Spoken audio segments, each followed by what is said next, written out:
Uncatchable, Freedom as It Is, Episode 5, Feeling the Ground.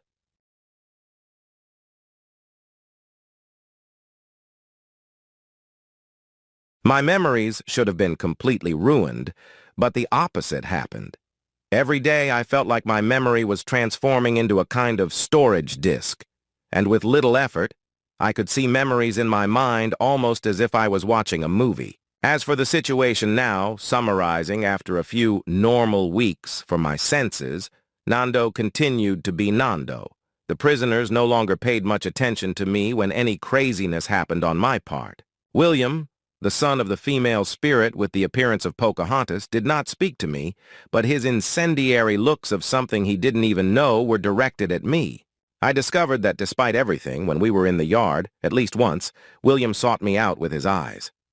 It seemed that seeing me gave him a certain calmness, as if his future depended on me. Although I still didn't know the name of William's mother, I continued to see her from time to time. It was as if she decided when to show herself.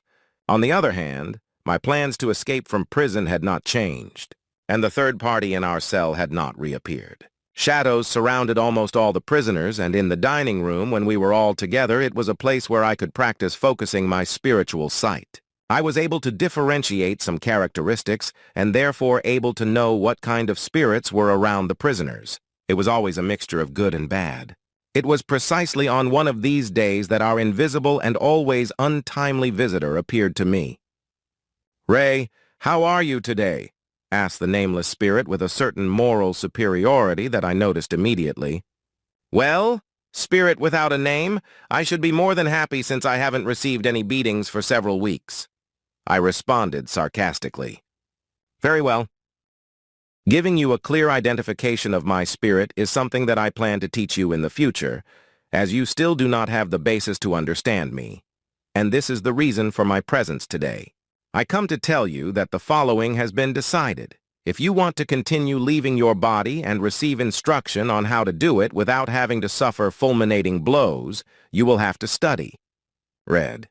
Books. He conveyed his proposal to me with a certain expectation.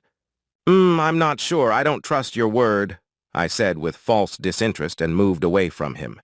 My attitude lasted as little as a hungry dog in front of a piece of bread. "Ray, wait.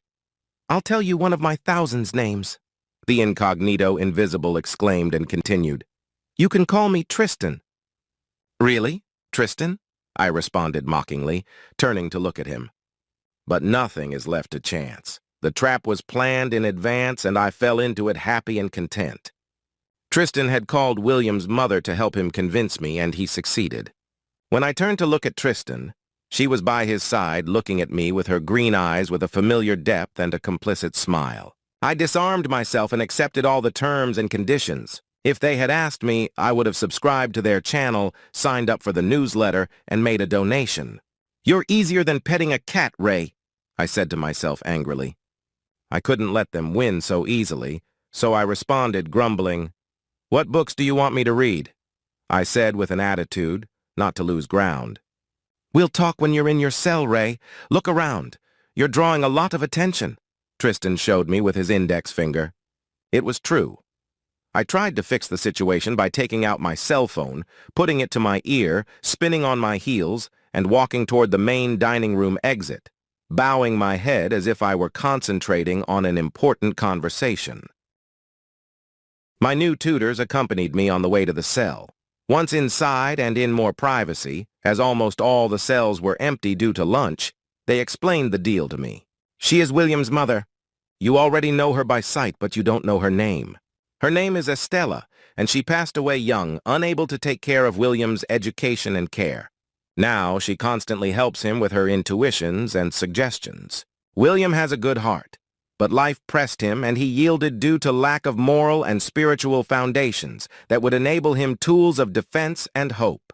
But since God does nothing in vain, his stay in prison is a good opportunity for his mother to educate him. William still has a promising future in the struggles of the world. These circumstances were contemplated in his reincarnation plan." When he finished saying these words, they both looked at me significantly, leaving me with great questions.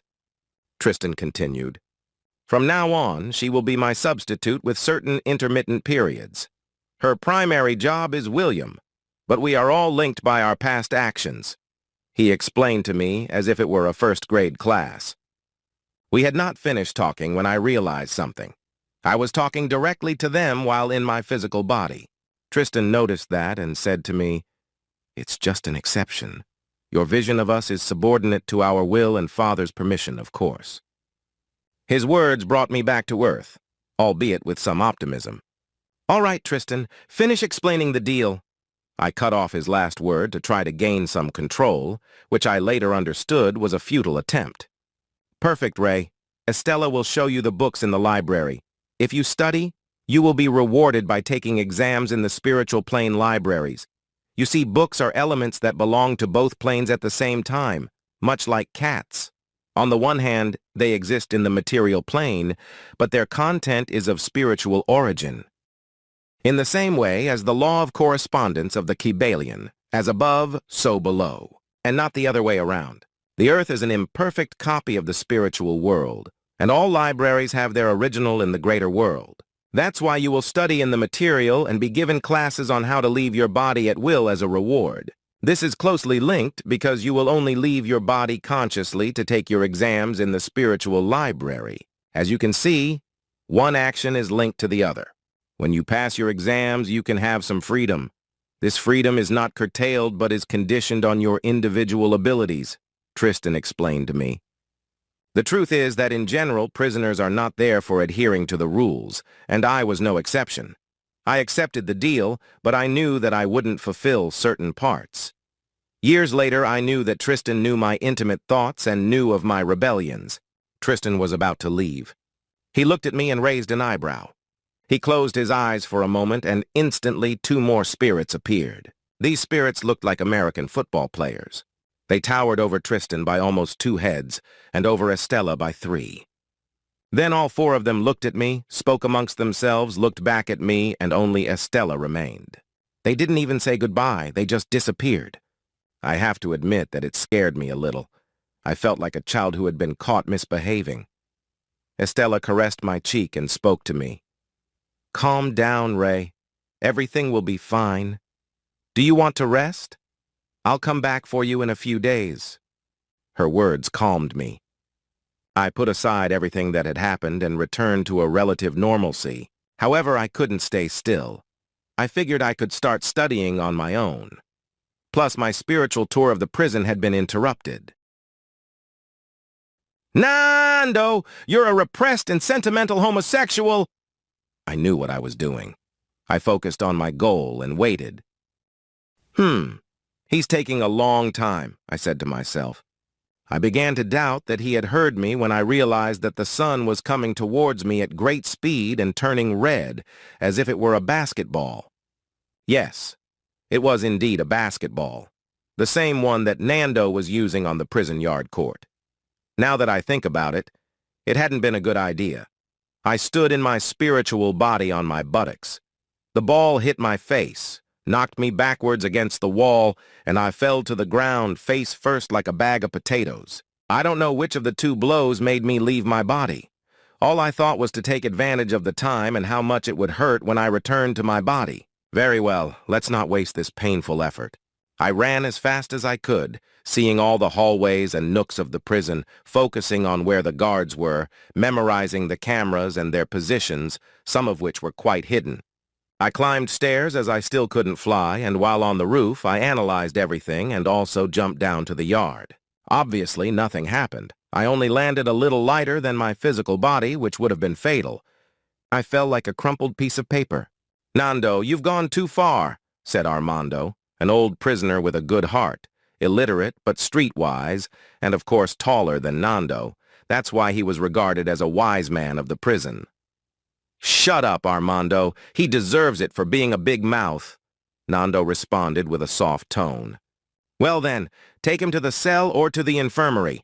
I don't want to deal with the guards today," he ordered with the tone of an old and pained dog. While I still couldn't fly, I had learned to run like the Road Runner, or like Flash.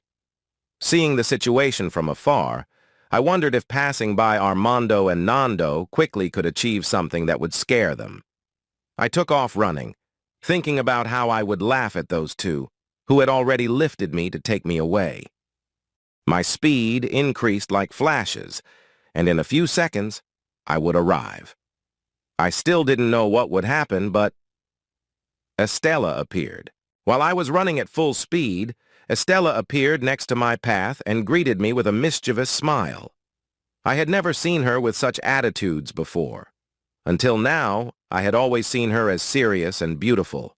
She wanted to teach me a lesson on one hand and have fun with my ignorance on the other.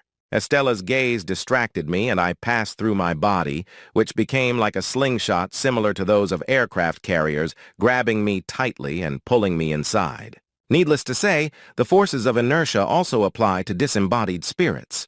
But since it's not the same to be knocked out and unconscious as it is to be knocked out and conscious outside the body, inertia threw me up and back like a puppet, with Nando and Armando each holding one of my arms. The three of us ended up on the ground, and the entire sequence was recorded by the prison cameras. With this, Director Masta was quick to find out what had happened, watch the recordings, and call us one by one to give the appropriate explanations.